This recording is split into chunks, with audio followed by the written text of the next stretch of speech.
எல்லாருக்கும் வணக்கம். இன்றைக்கி வந்து ரிவ்யூ ஆஃப் ரிவ்யூஸ் அது பண்ணுற ஐடியா. அதாவது மெனி ரிவ்யூஸ் ஆர் தேர். அந்த எல்லோரும் என்னென்ன சொல்கிறாங்க, ப்ளஸ் என்ன ஆச்சு எஸ்டர்டே, அதேமாரி வந்து போன வீக் பற்றி தோடா ரீகேப் அந்தமாரி பண்ணலாம். சரி சொல்லுங்கள். ஹலோ நமஸ்கார். நான் இந்த வாரம் போன வாரம் நான் ட்ராவலிங்கில் இருந்தேன். ஷார்ட்டாக அதில் ஒன்றும் சொல்கிற மாதிரி சாட்டர்டே உங்களுக்கு தான் தெரியுமே, சாட்டர்டே சண்டேயில் ஒன்றும் சொல்கிறதுக்கு அவ்வளோ முக்கியமானது எதுவும் கிடையாது. ஏன்னா கட் ஷார்ட்டாக இல்லை எந்த ஒரு விஷயமுமே. இது ரைட் இது தப்புன்னு சொல்கிற அளவுக்கு அங்கே பர்ஃபெக்ஷன் இல்லை. அதில் என்னத்தை நான் சொல்கிறது. இப்போ மண்டேக்கு போவோம். மண்டே வந்து பூரா பிக் பாஸ் வந்து கண்ணை மூடிட்டார்.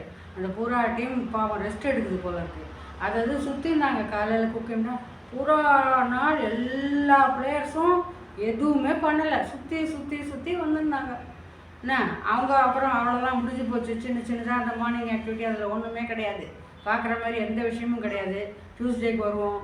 நான் ஒரு டீமுக்கு பேர் வச்சுருக்கேன். நீங்கள் ஒரு டீம் ஆல்ரெடி அங்கே இருக்குது, அதுக்கு நான் ஒரு பேர் வச்சுருக்கேன். என்னன்னா கோவா டீம். ஐயோ கோவா டீமுக்கு நான் ஒரு பேர் வச்சுருக்கேன். அதுங்க பூரா நாள் என்ன பண்ணுதுன்னா பன் பட்டர் ஜாம் விளையாடுது. ஒன்று பின்னாடி ஒன்று, ஒன்று பின்னாடி ஒன்று. அன்றைக்கி பார்த்தீங்கன்னா நீங்கள் 24 ஹவர்ஸில் நீங்கள் பார்த்துருக்கிறதுக்கு சான்ஸ் இல்லை. நான் பார்த்தேன். ஐயோ என்னப்பா இது, இவ்வளோதான் உங்களுக்கு ஃப்ரீடம் கொடுத்தாலும் இப்படியா பண்ணுவீங்க? அந்த பக்கம் ரயான், நடுவில் ஜாக்லின், அடுத்தது ஜெஃப்ரி, அதுக்கு அடுத்தது உங்களுக்கு தான் தெரியுமே யார் அது, சௌந்தர்யா. இவங்களாம் எல்லாம் ஒருத்தர் பின்னால் ஒருத்தர், ஒருத்தர் பின்னால் ஒருத்தர், அப்படியே இடமே இல்லை. அப்படி இருக்காங்க. எப்படி bun butter jam, bun butter jam இந்த மாதிரி இருந்தாங்க. அவங்க பார்க்க சைக்கிளை இந்த மாதிரி கூட ஒரு ஃப்ரீடம் எடுக்கிறது. கத்தி கத்தி பாடுது அந்த ஜாக்லின். சிரிப்பு வந்து அந்த காலத்தில் இந்த ராவண பின்னாடி ராட்சசிங்கெல்லாம் உட்காந்துருப்பாங்கல்ல, அவங்க எப்படி சிரிப்பாங்க அந்த மாதிரி சிரிக்குதுப்பா. இது என்ன இது பூரா இன்னும் அறுத்து விட்டுட்ட மாதிரி கட் பண்ணி இதுங்க இஷ்டம் போல் ஓடலாம். பிக் பாஸ்னால் எதுவும் இல்லை, எப்படி வேணால் நடக்கலாம் அப்படின்னு ஒரு தைரியத்தில் வந்துடுச்சுங்க இதுங்க. ஒன்று கூட ஒரு இதுவே இல்லை. என்னத்த சொல்கிறது? காமன் பீப்புள் இதை விட ஒழுங்காக நடப்பாங்க. அந்த மாதிரி நடக்குதுங்க இதுங்க நாளும். நான் ஜெஃப்ரியை சொல்கிறேன், இன்னொருத்தர் மண்டக்கழுவுறேன். நீ என்ன பண்ணுற இப்போ? அந்த 3 சிஸ்டர்ஸாக எல்லாரையும் பண்ணின்னு நீ விளையாடுற விளையாட்டு இது என்ன எங்களுக்கு தெரியாதுன்னு நினச்சியா? அந்த ஜாக்லின், சௌந்தர்யா, இன்னொன்று ஐயோ பாசமான அனுஷ்கா சிஸ்டர், அது அன்சிதா, அது ஒரு பெரிய சிஸ்டர். அது இந்த பன் பட்டர் ஜாமுக்கு அப்புறம் அதுதான் பட்டரிங், கிரேட் பட்டரிங் கண்டஸ்டன்ட் யாருன்னா அது அன்சிதா. 6 பேருக்கு செமையாக பட்டர் தடவிச்சு. அது பட்டர் தடவுறதுல ரொம்ப எக்ஸ்பர்ட்டு. ஏன்னா நம்மலாம் ஒரு பட்டர் தடவுறதுக்கு ஒரு எவ்வளோ டைம் எடுப்போம்? ஒரு நிமிஷம் எடுப்போம். இதில் பட்டரை தடவினே இருக்குது. எல்லாருக்கும் தடவினே இருக்குது. அவ்வளோ ஸ்பீடு. எல்லா பாய்ஸ்க்கும் தினம் எழுந்து பட்டர் தடவுற வேலை. அதாவது பட்டர் தடவு அப்படின்னு விளையாடுது. அது விளையாட்டு பிக் பாஸில் விளையாட வரல, அது பட்டர் தடவை வந்திருக்கு. இதுதான் என்னோட இது. மற்றபடி அது ஒன்றுமே பண்ணல. சத்யா, ரஞ்சித் பற்றி சொல்லவே வேணாம். அவங்க எந்த மூலையில் இருக்கானுங்கன்னு கூட நமக்கு தெரிய மாட்டேங்குது. அவங்க என்ன பண்ணுறாங்க ஒன்றும் புரியல. அப்புறம் அந்த இது உங்களுக்கு தான் தெரியுமே, கேப்டன், கிரேட் கேப்டன் தீபக் வந்திருக்காரு. ரூல்ஸ் அண்ட் ரெகுலேஷன்ஸ், இப்படி இருக்கணும், இப்படி பண்ணணும், அப்படி சாப்பிடணும், இப்படி போகணும், இங்கே நிற்கணும். ஐயோ என்ன ரூல்ஸ் தெரியுமா? போங்க. ஹாஸ்டல்ஸில் கூட இதை விட கம்மியாக இருக்கும் ரூல்ஸு. அவ்வளோ ரூல்ஸ் போட்டார். அதுக்கப்புறம் பாருங்கள் பொம்மை ஆட்டம், அது அதை விட மோசம். என்னப்பா ஆடுறீங்க ஆட்டம்? ஒருத்தரை விட்டு தள்ளி அங்கே பெரிய கயாஸ். இதில் ஒரு விஷயம் சொல்லணுன்னா, அந்த பட்டரிங் எக்ஸ்பர்ட் இருக்காங்களே, அவங்க பாவம் தீபக் மேலே அவ்வளோ அன்பு, அவ்வளோ பிரியம். அவங்க எதுக்காக உட்காந்தாங்கன்னு யாருக்கும் தெரியாது. லாஸ்ட்டில் ஜாக்லின், மஞ்சரி, அன்ஷிகா 3 பேர் இருந்தாங்க. இவங்க ரொம்ப நேரம் வெயிட் பண்ணியிருந்தாங்க. அது என்ன சொல்கிறது தெரியுமா? ஜாக்லின், மஞ்சரி, முதல்ல நீ என் பொம்மையை வை, அப்புறம் நான் உனக்காக நிற்கிறேன் அப்படின்ச்சு. அது வாஸ்தவம் தான். அவ்வளோ நேரம் காலையில் வரைக்கும் மஞ்சரி சொல்லிடுச்சு, இது பாருமா ஜாக்லின், நான் உன் பொம்மையை வைக்கிறேன், நீ அப்புறம் எது பண்ணுறியோ பண்ணிக்கோ அப்படின்னு சொல்லிட்டு போயிடுச்சு. இந்த அன்ஷிதா என்ன பண்ணுது தெரியுமா? பட்டரிங் எக்ஸ்பர்ட். அப்படியே தீபக்கோட ஒரு உறுதுணையான நண்பர் மாதிரி ஒரு பேக்ரவுண்ட் விளையாட்டு. அப்புறம் ஜாக்லின் சொல்லுச்சு, நீ வந்து தீபக் பொம்மையை தானே சேவ் பண்ணுற, ஆனால் அவர் பாரு போய் தூங்க போயிட்டாரு, உனக்கு என்ன அவ்வளோ அன்பு அப்படியே இதுவாகுது. ஆனால் அது அன்பு இல்லை, மஞ்சரே உள்ளே போகக்கூடாது, அவ்வளோ ஒரு நல்ல எண்ணம் அந்த அன்ஷிதாக்கு. இப்போ அடுத்த பட்டரிங் தீபக்கு தொடங்கி இப்போ தான் பட்டரிங் முடிச்சிருக்கு அன்ஷிதா. ஜாக்லின் மஞ்சரி பொம்மை உள்ளே வச்சுட்டாங்க. இப்போ தீபக் பொம்மை வெளியில் வந்துடுச்சு. அடுத்த நாள் ஒரே இதுதான், அதாவது அந்த பாரில் குதிச்சு ஒன்னோட ஒன்று சண்டை போட்டு அவன் கழுத்தை பிடிக்கிறான். என்ன, ராணவ் கழுத்தை பிடிக்கிற அப்படி, ரெஹான் கையை தூக்குற அப்படி. இது ரெண்டில் எது பெருசு சின்னதுன்னா பெரிய மிஸ்டேக் 2 பேரும் பண்ணியிருக்காங்க. கழுத்தை பிடிக்கிறாரு ஜெப்ரி அந்த ராணவ். அவர் சொல்கிறார், ஐயோ மூச்சு வாங்கலடா, மூச்சு வாங்க முடியலடான்னு. அப்போ கூட விட மாட்டேன்றா அப்படி. உடனே அங்கேருந்து அவன் ரயான் அவர் பெருசாக கையை தூக்கினார், அவர் போய் அமுக்குனார். அதுக்குள்ளே மஞ்சரியை பிடிச்சாரு ரயான். மஞ்சரி சொல்லுதாடா எனக்கு மூச்சு மூச்சு முடவில் விடுறான்னா கூட கேட்கவே மாட்டேங்கிறாடு ரயான். இது என்ன விளையாட்டுன்னு யாருக்குமே புரியல. அவர் சில அப்புறம் வெளியில் வந்து அப்படியே பொம்மையை தான் நான் பிடிச்சேன், நான் கழுத்தை தான் பிடிச்சேன், நான் முதுகு தான் பிடிச்சேன். என்னப்பா விளையாட்டு விளையாடுறீங்க, யாவானுக்கும் புரிய மாட்டேங்குது. உங்கள் பின்னாடி என்ன மூளையில் ஓடுதுன்னு எங்களுக்கு நல்லா புரியுது. யாருக்கு யார் உள்ளே போகக்கூடாது அதெல்லாம் எங்களுக்கு நல்லா புரியுது. கொஞ்சம் அருண் என்ன பண்ணார், முத்து ஓடும்போது காலை தடுக்கி மஞ்சரி பொம்மை எடுத்துன்னு ஒரே கேஸ் கீழே விழுந்துச்சு அப்படி முத்து. அது போச்சு. அதுக்கப்புறம் அப்படியே நடந்துட்டு இருந்துச்சு. அதுக்கப்புறம் இப்போ வந்து 10 பிளேயர்ஸ் அடுத்த நாள் ஓடுது. 10 பிளேயர்ஸில் ஒருத்தராக போனாங்க. கடைசியில் 4 பேர் இருந்தாங்க. யார்? அருண், சாஞ்சனா, ஜெஃப்ரி, இன்னொன்று யார்? அருண், சாஞ்சனா, ஜெஃப்ரி, இவங்க இருந்தாங்க. லாஸ்ட்டில் 4 பேர் இருந்தாங்க. அதுக்கப்புறம் அருண் வெளியே வந்துட்டார். இப்போது லாஸ்ட்டில் வந்து சாஞ்சனாவும் ஜெஃப்ரியும் இருந்தாங்க லாஸ்ட்டில். இவங்க எப்படி சிவா 4 பேர் லாஸ்ட்டில் இருந்தாங்க. சிவா, ஜெஃப்ரி, சாஞ்சனா அண்டு அருண் 4 பேர் இருந்தாங்க. அவர் வந்து ரொம்ப பெரிய மனசு பாவம் அருண். அப்பா நான் இந்த மாதிரிலாம் விளையாட முடியாதுப்பா, ரொம்ப ஜென்டில்மேன் அப்படின்னு சொல்லிட்டு முதல்ல அவர் தான் தடுத்து விட்டார் மஞ்சரியும் முத்துவையும். ஆனால் ஜென்டில்மேன் பாவம் அவர் இதில் ரொம்பவே ஜென்டில்மேனை காமிச்சுக்கினாரு. எல்லாம் சும்மா காமிக்கிறதுக்கு தான், உள்ள வேற எண்ணம் ஓடினே இருக்குது.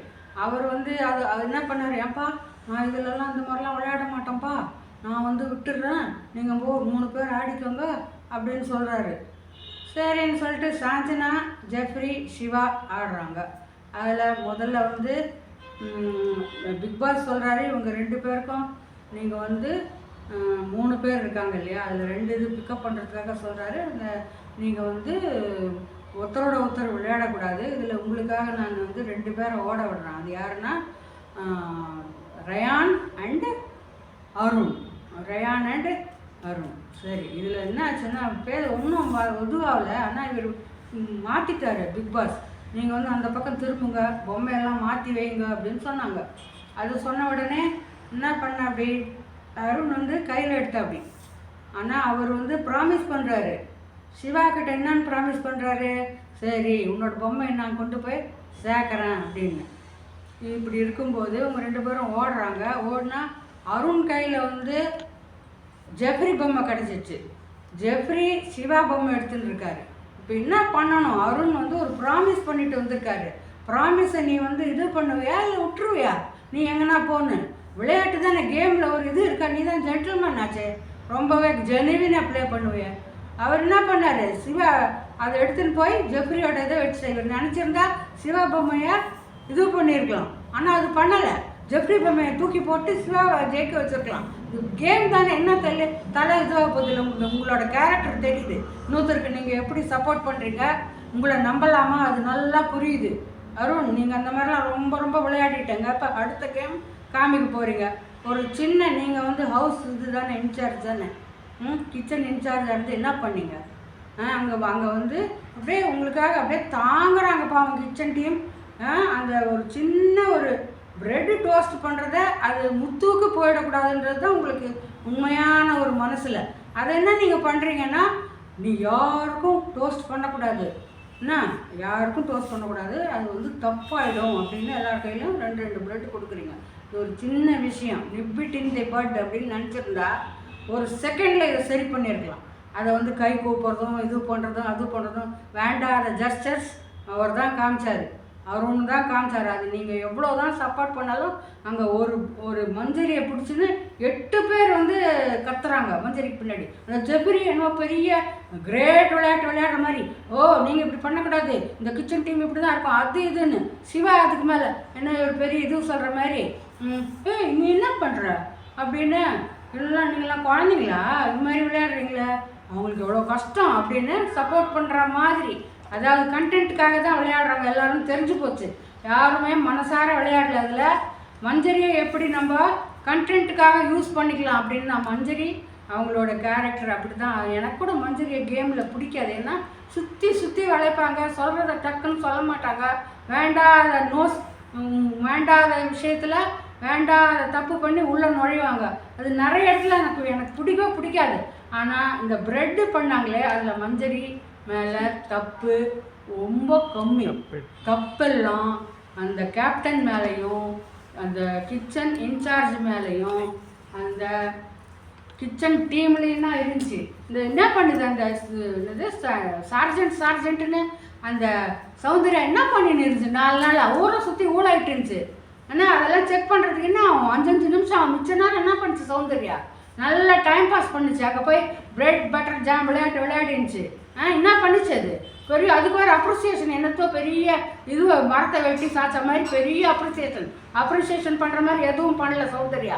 என்ன பண்ணுச்சு, ஒரு வேலை கூட பண்ணல. கிச்சன் டீமில் போன பேர் வேணுன்னு என்ன பண்ணுச்சு அதுங்களுக்கே தெரியல யார் கிச்சன் மெம்பர். ஜாக்லின் என்ன பண்ணுது, உலகத்தெல்லாம் அப்படியே இது பண்ணுற மாதிரி பேசுமே, என்ன பண்ணுச்சு ஜாக்லின், அதுக்கு இல்லையா அது சௌந்தர்யா கிச்சன் டீமில் இருக்குன்னு கூட தெரியல. என்ன நீ பண்ணியிருக்க, அவ்வளோதான் நான் பிரெயின் கத்துறதுக்கு அப்படியே வந்துடுறேன் எல்லாத்துக்கும். அந்த தர்ஷிதா அதுக்கு மேலே நீங்கள் ஏன் ரெஸ்ட் எடுக்கிறீங்க, எல்லோரும் ரெஸ்ட் எடுக்கிறாங்களா, தினம் பெருக்கிறாங்க, தினம் கக்கூஸ் கழுவுறாங்க, பாத்திரம் தேய்க்கிறாங்க, உங்களுக்கு என்ன அப்படி எக்ஸ்ட்ரா ரெஸ்ட்டு வேண்டி கிடக்க. நீங்கள் இப்போ 4 பேர் ஒரே டைமில் ஒருத்தர் கட்டிங், ஒருத்தர் குக்கிங், ஒருத்தர் இந்த மாதிரி பண்ணியிருந்தா வெறும் குக்கிங் தானே பண்ணுறீங்க. உங்கள் பேக்ரவுண்டில் எத்தனை பேர் வேலை செய்கிறாங்க, கை ஆட்டிட்டா முடிஞ்சிடுச்சா உங்கள் வேலை, அதுதான் வேலை. அப்புறம் என்ன, எல்லோரும் ஒரு விதமான வேலை பண்ணின்னு தான் இருக்காங்க. நீங்கள் எடுத்துக்கிட்டீங்களா அந்த வேலையை, நான் அப்படியே அன்பாக பண்ணுறேன் எனக்கு ரொம்ப பிடிக்கும்னு தானே எடுத்தீங்க பண்ணுறது. ஏன் தப்பு வருது அதில், பிகாஸ் ஆஃப் பிளானிங் இல்லை, 0 பிளானிங் இன் கிச்சன் டீம். இல்லைன்னா இவ்வளோ பேஸ் வந்திருக்காது. பாவம் அந்த மஞ்சரி எனக்கு எப்போவுமே அது பண்ணுறதுல தப்பாக தான் படும். ஆனால் இந்த தடவை அது ஒன்றுமே பண்ணலை. நான் சுட்டுக்கிட்டான்னு சொல்லிச்சு, அதுக்கு இவ்வளோ தூரம் இழுத்துன்னு போய் 8 பேரையும் அதை சுற்றி நின்று குத்துன்னு குத்தி அது எப்படி பண்ணுறோம் நாமினேஷனில் பண்ணுறோம் அந்த மாதிரி தான். இது இன்னும் டைம் கிடைக்கும் இந்த மஞ்சரியை பண்ணலான்னு வச்சுன்னு பூரா சேர்த்து பண்ணாங்க. அது எனக்கு கொஞ்சம் கூட பிடிக்கல. அந்த பொண்ணு பாவம் போய் அழுதுனே போயிடுச்சு. அதுக்கு வேறு பனிஷ்மெண்ட் கொடுத்தாங்க, பொம்மையாக இருக்கணும். ஒர்ஸ்ட் பிளேயர்ஸ் சொன்னாங்கல்ல, அதில் வந்து அது வந்துடுச்சு மஞ்சரி ஒர்ஸ்ட் பிளேயர்.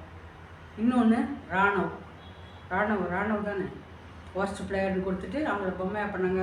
அது ஊட்டின்னு பண்ணினாங்க. பெஸ்ட் பிளேயர் வந்து சாஞ்சனாவும் ஜெஃப்ரியும். என்ன இப்போது கடைசியில் வந்து இதுவும் அடுத்த கேப்டன்சி வந்து என்ன ஆகுதுன்னு நமக்கே பார்க்குறதுக்கு கொஞ்சம் கஷ்டமாக தான் இருக்கும்.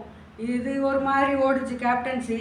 என்ன பரவாயில்ல, அதாவது ரியாலிட்டியாக நம்ம பார்க்க முடியாது. இந்த மாதிரி நம்ம ஒவ்வொருத்தரையும் கட்டுப்படுத்தி வச்சா நம்ம எதுக்கு பிக் பாஸ் வச்சுருக்கோம், ஒருத்தருடைய ஒரு பேட் திங்ஸ் குட் திங்ஸ் எல்லாம் வெளியில் வரத்துக்காக. நீ அந்த பிட்டில் போடாமையே இப்படி தான் நடக்கணும், இப்படி தான் பண்ணணும்னா அவங்களோட குவாலிட்டிஸ் எங்கேருந்து வரும், அவங்களோட ரியல் குவாலிட்டி எப்படி வரும். இப்போ நான் ஒரே ஒரு விஷயம் உங்களுக்கு சொல்கிறேன், அது நீங்கள் எப்படி வேணால் எடுத்துக்கலாம். நான் ஒரு விஷயம் சொல்கிறேன், இவங்க எல்லாரும் சேர்ந்து இந்த முத்துவை தலை கழுவுற அப்படின்றாங்க. நான் ஒரே ஒரு விஷயம் சொல்கிறேன், அந்த 5 தரம் அந்த கேமை போச்சுல்ல, அதில் ஒவ்வொரு தரமும் நீங்கள் தான் முத்துவை கூப்பிட்டீங்க, அவர் வரல உங்ககிட்ட, புரியுதா? ஓகே முத்து என்னடா அது அப்படின்னு நீங்கள் தான் கேட்டீங்க, அவர் வரல ஒரு தரம் கூட உங்ககிட்டன்னு என்னோட மெமரிக்கு இது இல்லை. வியூவர்ஸ் நீங்கள் பார்த்துருந்தீங்கன்னா அதை சொல்லுங்கள். நான் 24 ஹவர்ஸில் நான் அவ்வளோ மைன்யூட்டாக பார்க்குறேன். நான் என்ன சொல்கிறேன்னா, ஏன்பா நீ அவன் மண்டே கழுவுற வரைக்கும் நீ என்ன பண்ணியிருந்த? மண்டையை காமிச்சிருந்தியா? என்ன பண்ணியிருந்த? இதில் யாரோட ப்ரில்லியன்ட் தெரியுது? அதை முதல்ல புரிஞ்சுக்குங்க. கேம்னா சும்மா கிடையாது, இது கேம். எல்லாரையும் மண்டையை ஒருத்தர் மண்டையை கழுவாமல் இந்த கேம் பூரணமே ஆகாது. நீங்கள் எப்படி சொல்லலாம்? ஒருத்தர் மண்டையை கழுவுறான், மண்டையை கொடுத்தா தானே கழுவோம். நீங்கள் கொடுக்குறீங்கன்னா அங்கே யாரோட தப்பு? உங்கள் தப்பு தான். 10 பேருமே மண்டையை கொடுக்குறீங்க, கழுவுனப்புறம் ஐயோ மண்டையை கழுவுறானே அப்படின்னு சொல்கிறீங்க. எந்த ஒரு நியாயம்? மண்டையை கொடுக்காதீங்க இனிமேல் யாருக்குமே, ஒருத்தருக்கு ஒருத்தர் மண்டையை கொடுக்காதீங்க. அவன் விளையாட்டு அவன் ஒழுங்காக விளையாடுங்க. அப்போ தான் ஒருத்தர் கூட நான் கேரக்டர் ஒன்று கூட சரியாக காமிக்கலை. எல்லாம் ஒருத்தருக்கு இவன் இப்படி சொல்லுவான், நின்று இவன் ரொம்ப பேசுகிறான், இவன் ரொம்ப பேசுகிறான், இவன் ரொம்ப பண்ணுறான். இந்த மாதிரி பண்ணியிருந்தா எவன் தான் விளையாடுறது? கடைசியில் எவன் தான் விளையாடுறது? எல்லாரும் விளையாடுங்க, ஃப்ரீயாக விளையாடுங்க, மனசில் இருக்கிறத சொல்லுங்கள். அதில் ஒன்றும் தப்பே கிடையாது. ஆனால் ஒருத்தரை குத்தி ஒருத்தரை இது பண்ணி இன்னொருத்தரை தவறாக சொல்லி அந்த மாதிரி ஏன் விளையாடுறீங்க? தப்பு எல்லார்ட்டையும் இருக்குது. யாருமே இங்கே புருஷோத்தமம் கிடையாது. எல்லார் மேலேயும் தப்பு இருக்குது. எல்லார் மேலேயும் டிஃப்ரென்ஸ் ஒருத்தர் டிஃப்ரென்சஸ் இருக்குது. ஆனால் அது அவ்வளோ கிளாரிங்காக சொல்ல வேண்டிய அவசியம் கிடையாது. நீங்கள் கேமில் காமிங்க, அதை வேறு ஒன்றும் கிடையாது. அதை வெஞ்சன்ஸாக வச்சோ இல்லை அதை ஒரு பயஸ்டு இதுவாக போட்டு விளையாடக்கூடாது. யாருமே ஒரு குட் கேம் விளையாடுங்க, அவ்வளோதான் நான் சொல்லுவேன். இதுக்கு மேலே என்ன இருக்குது? வியூவர்ஸ், நெக்ஸ்ட் வீடியோ சீக்கிரமாக போடுறேன். Thank you so much. God bless.